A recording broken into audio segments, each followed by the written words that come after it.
Bernard Batou, service patrimoine culturel de la région Réunion. Alors donc cette année, nous fêtons le 9e anniversaire du Maloya, à l'inscription du patrimoine culturel immatériel de l'UNESCO. Et nous fêtons également le 7e village Maloya. C'est donc un grand événement pour tous les Réunionnais, également pour la jeunesse. Alors, qu'est-ce qu'on aura dans ce village-là? Nous pensons à la jeunesse avant tout, parce qu'il faut que les jeunes y connaissent notre histoire, il faut que les jeunes y connaissent le Maloya, il faut que les jeunes y connaissent le patrimoine culturel. Alors donc pendant toute cette semaine, nous avons des artistes, des intervenants, des associations, des conférenciers également. Et ça va dans les écoles, dans pratiquement toutes les écoles de l'île, les écoles primaires, en lien avec le rectorat, pour apprendre Mama, eh bien c'est quoi le Maloya, c'est quoi la culture, c'est quoi notre histoire, ça c'est important.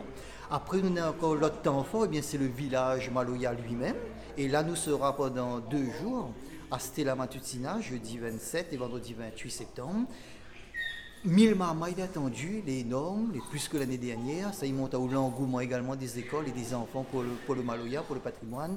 Mon marmaille aura l'occasion eh bien, de faire beaucoup de choses. Apprendre le Maloya avec la famille Lagarigue, apprendre l'histoire des instruments de musique de l'océan Indien, apprendre le morin. Nora Josie Virin va raconter à nous Gaïa des histoires longtemps sur le patrimoine, sur le Maloya. Nous aura également des ateliers papier-mâché, des figurines sur les personnages qui ont marqué l'histoire de la Réunion, des personnages également du Maloya réalisés à partir du Goni. Nous aurons également un village longtemps avec un fangourin de l'Enfuba, il amène son fangourin, va faire des démonstrations pour les marmailles. Nous aurons également le café, nous aurons l'artisanat.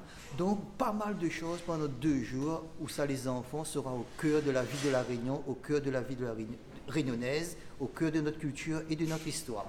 Et après, eh bien, le 30 septembre, et là nous retrouvons à nous au Bocage de Sainte-Suzanne, Bocage du Célangenier, Stade B, pour un grand village Maloya, pour tout le monde est invité, jeunes, moins jeunes, tout public sera là, et il y aura pas mal d'ateliers également. Nous allons inaugurer une exposition réalisée par l'historien réunionnais Prosper Rêve sur le Maloya, en lien avec l'histoire du peuplement de la Réunion et le 170e anniversaire de l'abolition de l'esclavage. Toute la journée, atelier pour tout le monde. On va connaître l'histoire, patrimoine, va connaître la culture, va connaître ce qu'il est, eh bien, la réunionité. Et aussi, eh bien, qui dit Maloya, il faut nous faire un peu la fête aussi. Nous va amuser à nous va chanter, nous va danser. Nous aura Morangueur sera là à partir de 10h. Nous aura Femme Soukoué à 11h. À 13h, Feuille Songe. Maloya, il passe sur Feuille Songe aussi. Ça va bien, il roule bien Maloya sur Feuille Songe. Après, nous aura Diatsika, nous aura l'ambiance avec Diatsika, un peu l'ambiance festive hein, avec cabaret, saleg et tout. Et après, nous allons enchaîner avec la jeunesse, la transmission, Couleur Mon Nation, Nonoculture, le groupe Lagarigue. Donc, c'est vraiment une belle famille du Maloya sera rassemblée ce jour-là. Et nous allons terminer en beauté eh bien, avec notre grand ami Daniel Loireau. Daniel Loireau que nous présente Puli. Première fois, il vient avec nous. Daniel Loireau qui fait voyage la Réunion partout dans le monde. Donc, c'est vraiment une journée pour valoriser notre histoire, pour valoriser notre patrimoine, pour valoriser notre culture et transmettre cette culture au plus grand nombre. Parce que nous y aimons Maloya. Notre histoire, il appartient à nous Réunionnais. C'est à nous Réunionnais de mettre notre culture en l'air. C'est à nous de faire des idées, de mettre des propositions en l'air. Nous avons besoin de tout le monde parce que la Réunion, il faut y vivre avec les Réunionnais avant tout et son culture. Bonjour, Sébastien du groupe Couleur Mon Nation. Là, je présente le village Maloya. À nous, Couleur Mon Nation sera là. Déjà, nous, le plus jeune groupe. Donc, papa et mère, nous, tu rencontres bonnes anciens. Et après, sur le bon jour, on aura bonnes activités. Que maman lycée sera là, maman collège sera là. Papa aimer connaître le Maloya. Pour moi, ça c'est un honneur de jouer au village Maloya. Anselme Vitry, élu délégué à la culture, la jeunesse et animation de la ville de Sainte-Suzanne.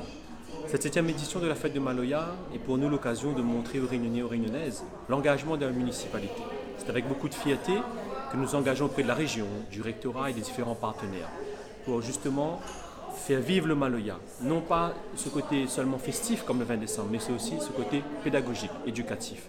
C'est pour ça que ce village de Maloya, avec ses ateliers, ses animations, vont permettre aussi cette transmission patrimoniale. Vont toucher les moins jeunes, les plus jeunes et les anciens.